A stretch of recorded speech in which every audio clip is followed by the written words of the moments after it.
This letter is addressed to the Episcopalian Church organization out there and to a few parishes I'm coming across online left and right, including one up in Nova Scotia area.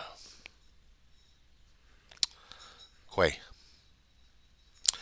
Time index right now is 1:46 p.m. for Tuesday, if I can just get the date right, May 13th, 2025.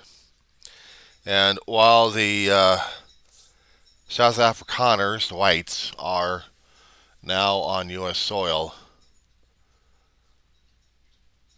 they are in hopes to get expedited help on the mainland because basically they're whites and they're said they were threatened in Africa. But knowing the history about Africa a little bit more better and how the treatment has been going, or karma, I don't blame you guys one bit. But I have to say this in protest. Not that I'm white, but if we're going to be practicing the principles of Jesus, and he does ask a lot out of us, even for those people we hate, we still have to help.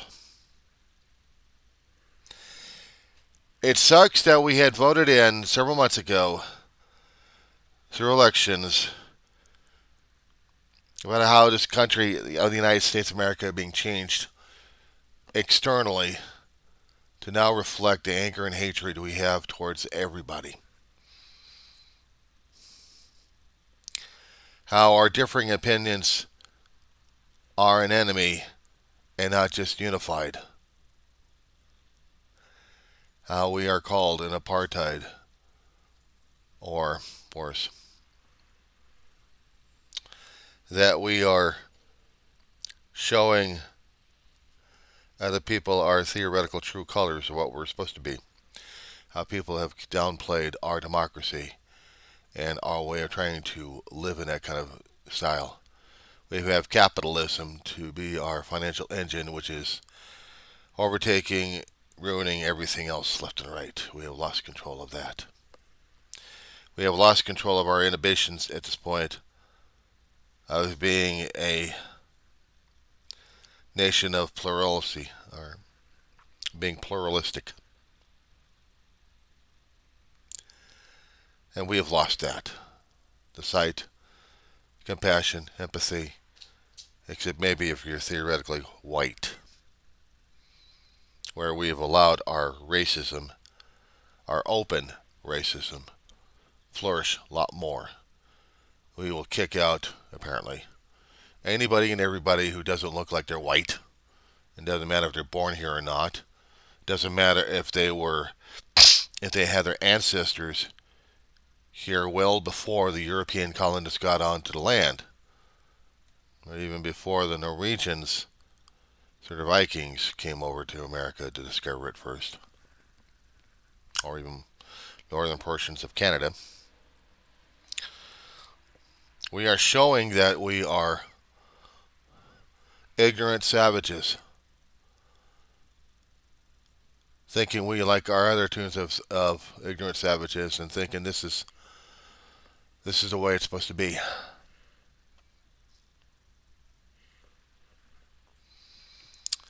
Again, I can try understanding the disappointment in our country and its people and the government. But when they're talking about Christian values, so I challenge the church, I challenge the pastors, as much as I hate to say this thing, but where is your compassion? It was not right of what the Trump administration and our own people have done. Chasing out people left and right who have every right to be here, but misplacing them in order to get the white racists from South Africa into this country.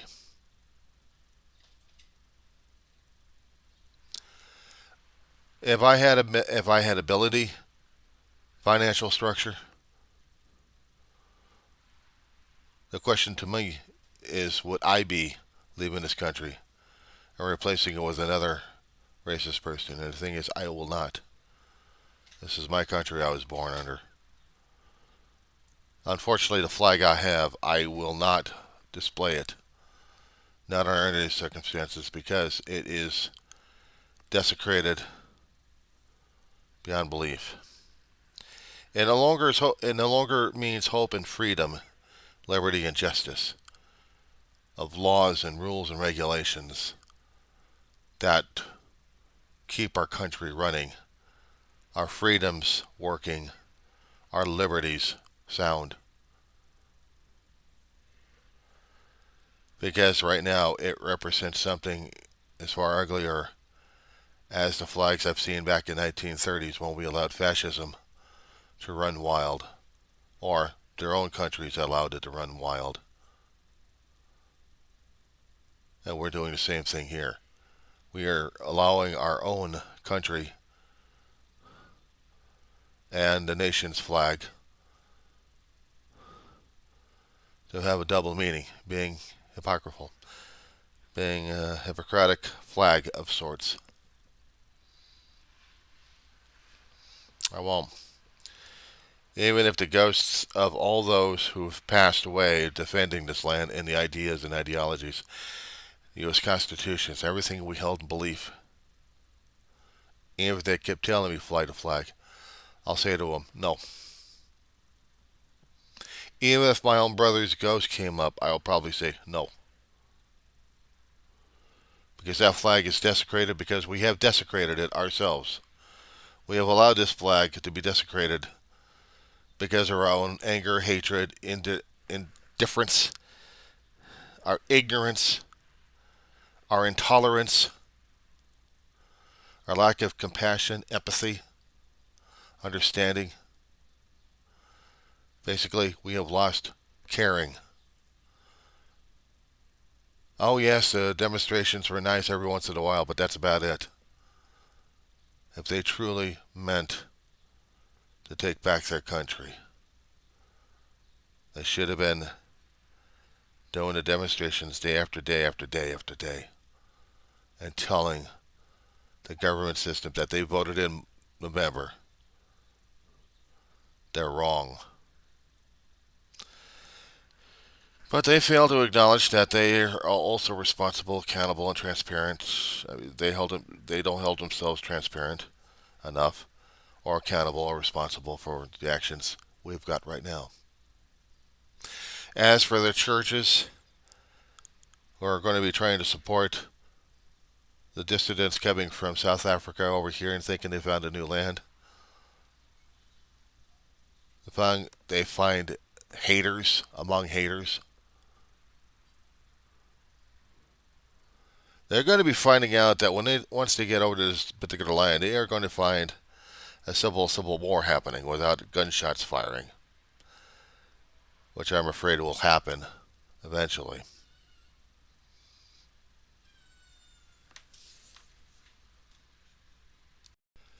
Now keep this in mind. I'm not trying to be a martyr on this one, but I'm trying to put things in record and into perspective as well.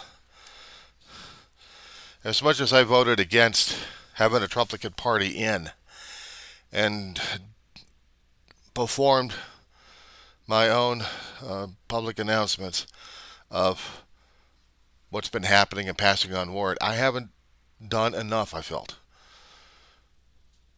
Now I have this to worry about and deal with, and I have to face it.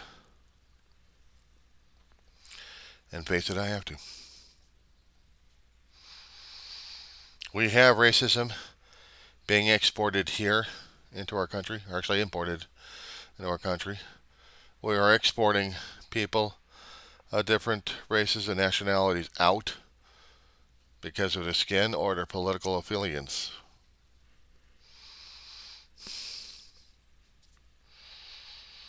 And because we have allowed an immigrant to change our government system so his company can thrive without interference and having his people put over here because they are inconvenienced in their own country. Now, the problem is people have forgotten the history of South Africa.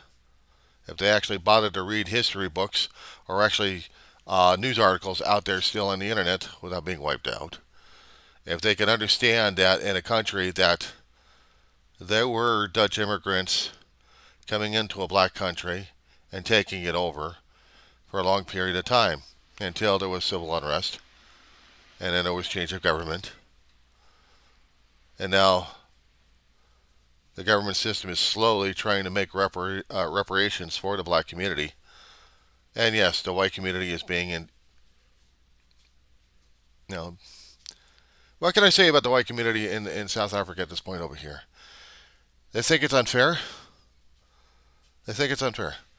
Well, let's see. Civil war happened out here in the United States, and the South thought, as they were going through a long process of adjusting right after a civil war, they're thinking things were unfair as well. They still think it to this day. The problem is we didn't want the slavery, we didn't want the anger, we didn't want the hatred. But guess what? We got the racism going on. It's still mutated into this.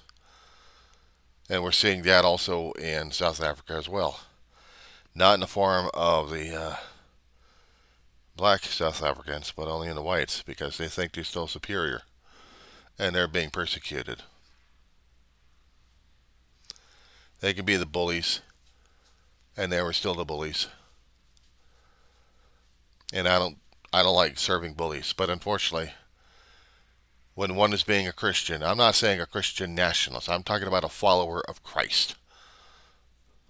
And I should say the follower of Christ, because even the term Christianity is being subjugated and being subdued into something uglier to mention and say, and even to demonstrate. To do the principles that Christ had asked for us to do is unthinkable.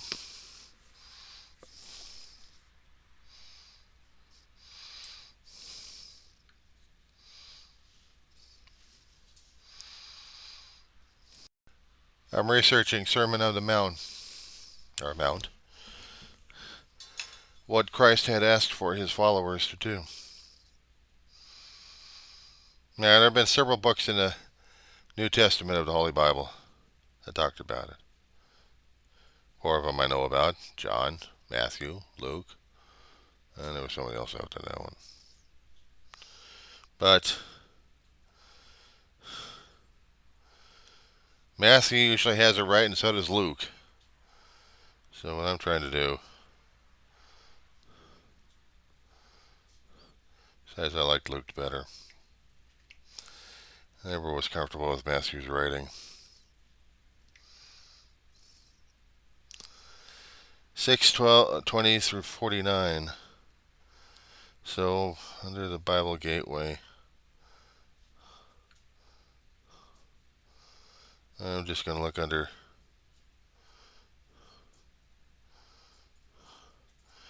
the Bible Gateway.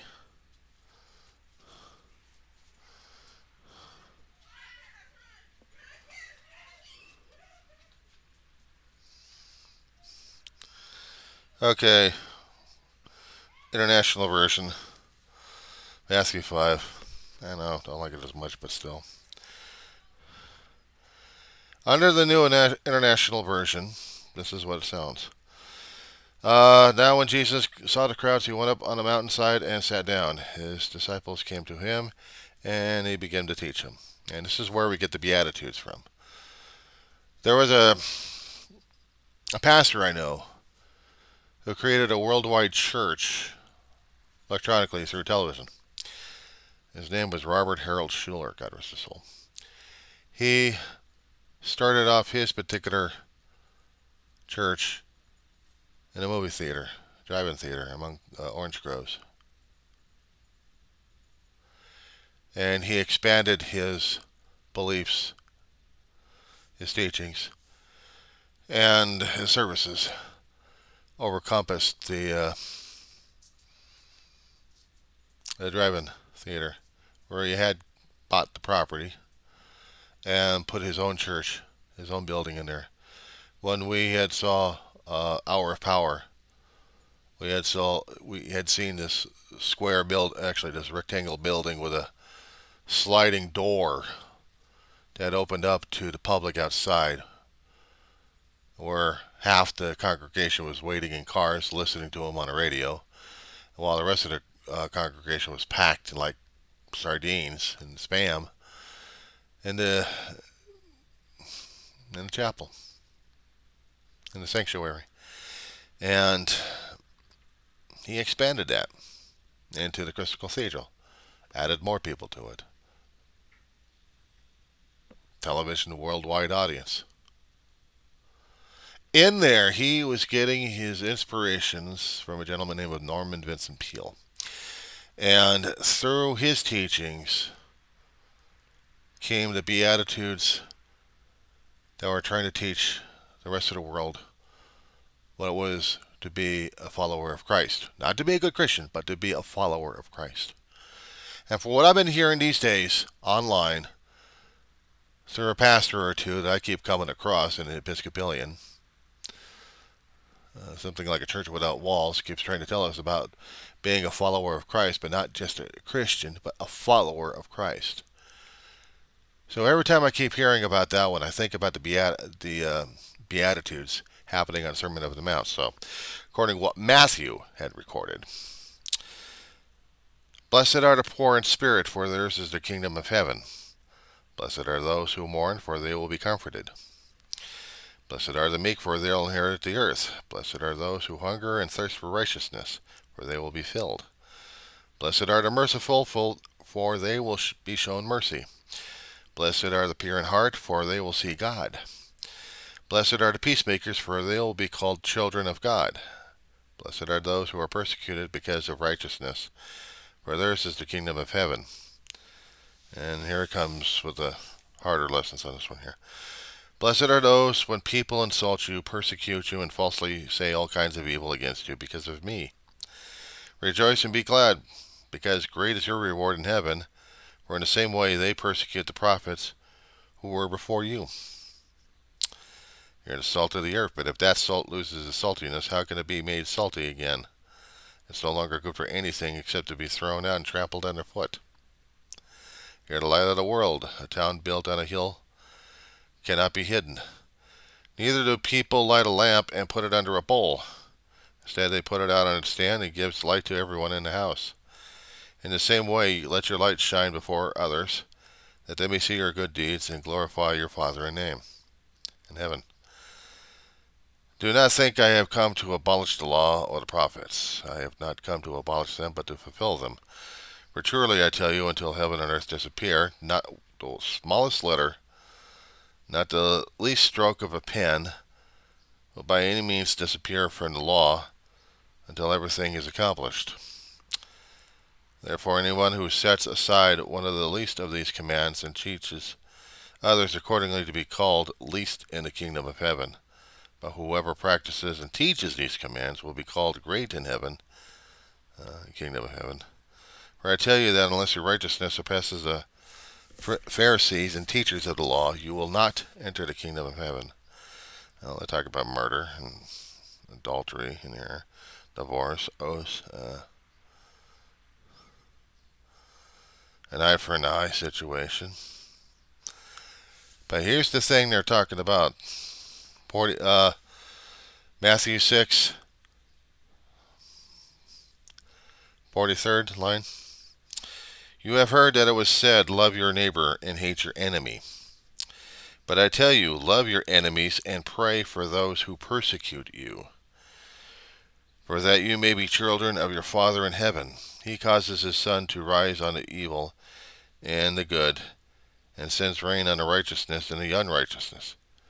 If you love those who love you, what reward will you get? Are not even the tax collectors doing that? And even if you greet your own people, what are you doing more than others? Do not even pagans do that? Be perfect, therefore, as your heavenly Father is perfect. Yeah, basically, this is going to be one of those things where it just drives people crazy. But here's the Luke version I've got for that. Love your enemies.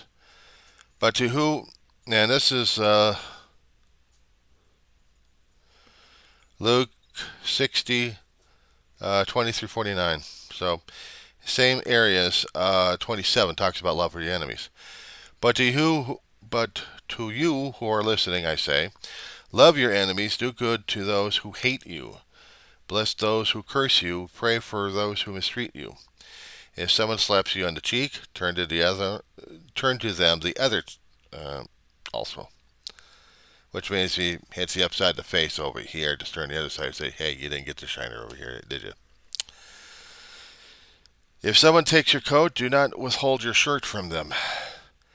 Give to everyone who asks, and if anybody takes what belongs to you, do not demand it back. Do to others as you would have them do to you. Basically, the golden rule. It's not like the situation where we're running all the time with do unto others and then split. I've heard that too many times in my lifetime. No, the golden rule is do unto others as you want them to do to you. If you love those who love you, what credit is that to you? Even sinners love those who love them. And if you do good to those who are good to you, what credit is that to you? Even sinners do that. And if you lend to those from whom you expect repayment, what credit is that to you? Even sinners lend to sinners, expecting to be repaid in full. But love your enemies, do good to them, and lend to them without expecting to get anything back, and then your reward will be great, and you will be children of the Most High, because he is kind to the ungrateful and wicked. Be merciful just as your Father is merciful. Of course, he talks about judging people in this one. Do not judge, and you will not be judged. Do not condemn, and you will not be condemned. Forgive, and you will be forgiven. Give, and it will be given to you. A good measure, pressed down, shaken together, and running over will be poured into your lap. For with measure you use, it will be measured to you. Can the blind lead the blind? Will they not both fall into a pit? The student is not above the teacher, but everyone is fully trained will be like their teacher. Why do you look at the speck of sawdust in your brother's eye and pay no attention to the plank in your own eye? How can you say to your brother, brother, let me take the speck out of your eye, when you yourself fail to see the plank in your own eyes? You hypocrite, first take the plank out of your own eye, then you'll be able to see clearly to remove the speck from your brother's eye. That's why I liked Luke better on that one. But we are talking about even the most wicked coming over and being celebrated as the wicked at this point. How can I not? And I know I'm a hypocrite. I'm a hypocrite in this one because I probably would agree with the other people that this is not fair and we got to show our displeasure at this point over here. Yeah, by refusing treatment. And that seems to be the only way. But then again, I am plagued by this. I personally am plagued by this. I don't like this. I don't like that we got racists and hypocrites coming over here because we got the racists and hypocrites getting rid of people left and right who don't deserve this kind of stuff. And yeah, it sounds natural enough for me to be in anger at this point over here and then condemning a hell of a lot of people who are inviting racists over here. And they're saying, well, we got victimized. Yeah, you got victimized because you victimized your own bullies over there. I mean, you bullied people left and right. And then you discovered the payback on this one, karma. But now, I should be doing this to you because I hadn't done anything to you. But I'm going to have you coming over here. And are you going to be also racist as well? Because I still have my racism here. I still have my people who are racist against each other. It doesn't matter which particular skin color. But we have other people who are not racist. And they're still getting evicted. They're getting transported. They're getting taken out of our country and landing into other countries because we have racism happening in this country. Martin Luther King would have had a heart attack on us many times over, and so would Jesus, and so would Gandhi. Gandhi wouldn't want any violence happening because he never liked the violence happening in the first place. Martin Luther King was doing his he was doing his marches by not provoking violence, but they were provoking violence because, unfortunately, the other side wanted the violence. They wanted proof that the other side was not what they wanted. They didn't want the sheep coming out. Oh, no, no, no, no. They wanted to be ravenous wolves coming after him, and therefore they went after him. And despite the fact that somebody took a shot and killed Martin Luther King Jr., it didn't tear down the civil rights movement. He just added more followers to it. He became a martyr to the cause. If I am going to be a follower of Christ at this point over here, am I going to be following somebody else's version of hatred? Or am I going to be following the teachings that I've already been educated and re-educated and also reminded? See, that's my question to myself. I don't know what the question is for you guys. But for me, I don't like it that Trump's getting a new toy. And that it breaks a lot of laws we have over here regarding the emolument clause. It only allows us so much. Because we look at the new toy Trump's getting while he's in office. And the bitch of it is, if I happen to follow the laws at this point over here, whatever he's doing is covered under the SCOTUS ruling, Trump versus the United States, where Trump won. Courtesy of a conservative Supreme Court of the United States.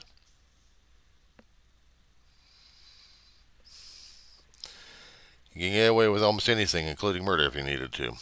They call it official acts. I'm still waiting for that to happen. Because I'll be expecting people to really go thermal on this one. I'm not talking about an isolated lone wolf. I'm talking about somebody raising up someone or something over here to really scare the hell out of them. And then the whole country goes insane. It goes on to a lockdown with a martial law and everything else going hell in a handbasket. That's what I'm afraid of. Seeing it in my own lifetime? It's bad enough reading about it in the history books and seeing documentaries about how it was back in the 1800s, but this one, or even the 1960s, the 50s and 60s were very turbulent. I already seen how riots happened where racism is unchecked, where anger is abound in places and people get hurt and burned down.